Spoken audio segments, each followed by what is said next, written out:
Learn how to take out the defending clan castle troops from the ground up in simple terms in today's video. If you're a newcomer to Clash of Clans, this is something you will have to get used to in order to have any success within the game. All you need to remember is to always fill it and kill it.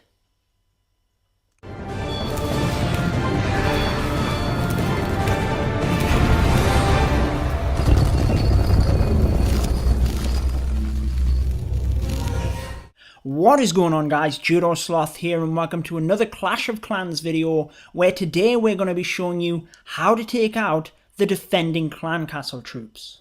Now, whether you're a newcomer to Clash of Clans or whether you've got used to using the double poison spell method, this video is for you, because Supercell have announced balance changes coming within the latest update. There's a link down in the description if you are interested in reading them all, but one of them involves the poison spell, and it means we will have to go back to a more traditional way of taking out the clan castle. So for you guys that are new to Clash of Clans, if you're going into war, you have to fill your clan castle. You can get strong troops off your clan mates, that's going to help your attack, and then you have to kill the defending clan castle. So you need to fill it and kill it. Taking out the defending clan castle is the first thing you need to do in a raid. If you do not do that, then it is not going to end well. So how do we do it?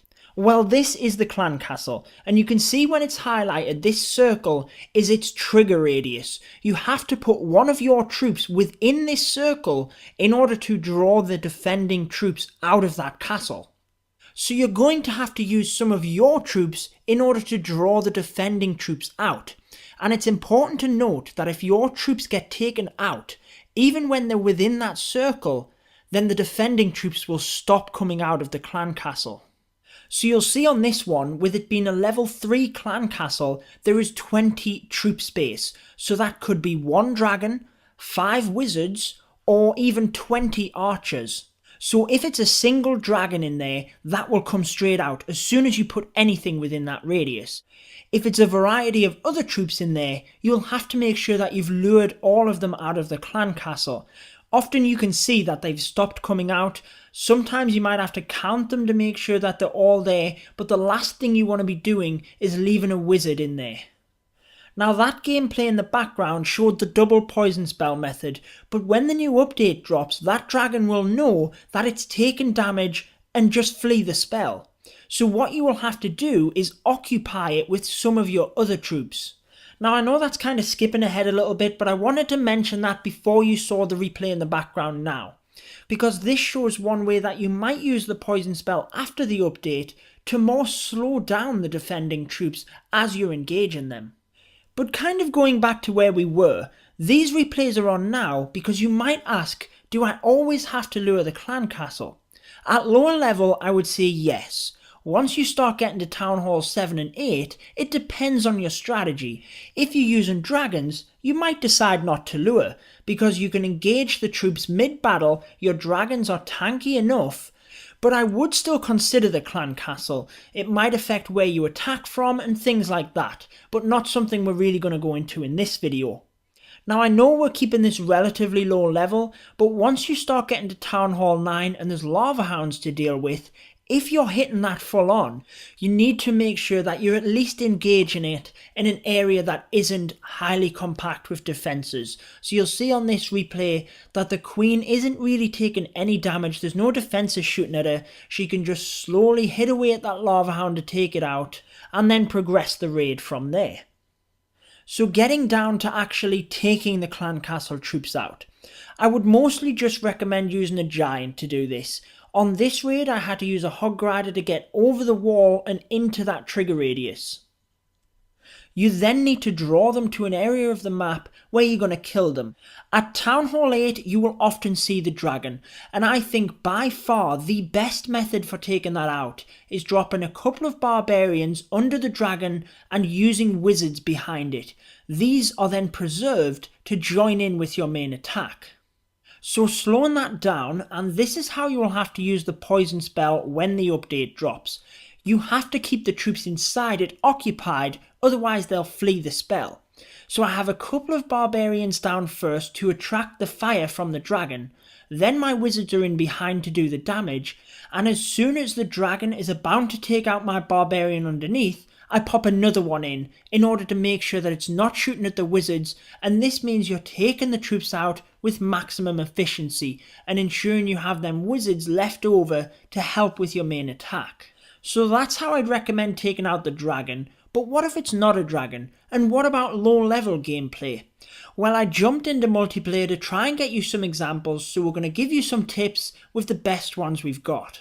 Now this first one just shows what we were talking about of drawing all the troops out. I know that a level 6 clan castle has 35 troop capacity, so there had to be another giant in there.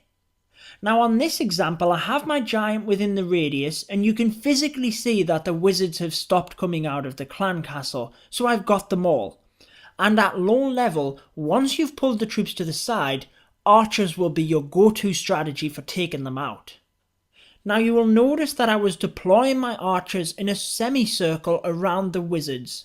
That's to make sure that they don't do splash damage. If you put all of your troops in one spot, the wizards can take them straight out. Remember the Valkyrie replay at the start of the video? You don't want that to happen. So I'm using archers to draw them to an area that I want.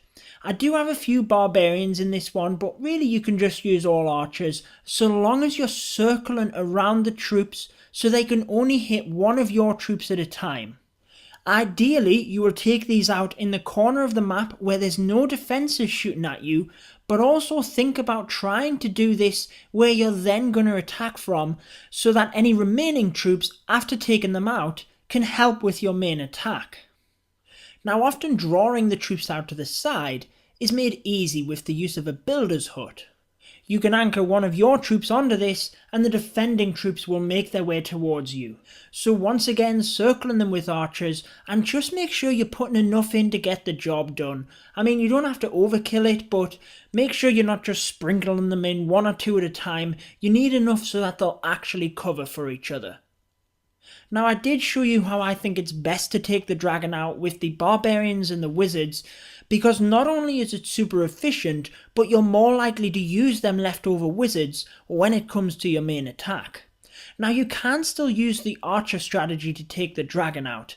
Not the best example here because I did sprinkle in a few wizards which it targeted, but for you lure guys, if you're more confident using the archers, just make sure to circle around the dragon and they will still take it out. Now if it's in war and there's already been an attack, you know what's in the clan castle, you can adapt accordingly. If it's balloons, at Town Hall 7, why not just take a dragon or minions to take that straight out? Now you might have seen people using the lightning spell to take troops out. I wouldn't really recommend it if I'm honest. It's something that people used to do mid-attack to take the troops out, but it's not really that efficient anymore. A nice little trick that I used to like to do was to use balloons to take wizards out. Again, not the most efficient in the world, but it looks cool all the same. And with that, we will wrap up this video on taking out the clan castle troops. I hope that's helped some of you out, especially new players, and at least clarifying something that really is important to succeeding in the game.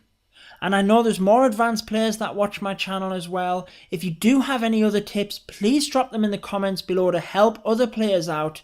I've been your host, Judo Sloth. Make sure to subscribe for more Clash of Clans, and until next time, peace out guys. Stay tuned for more Clash of Clans.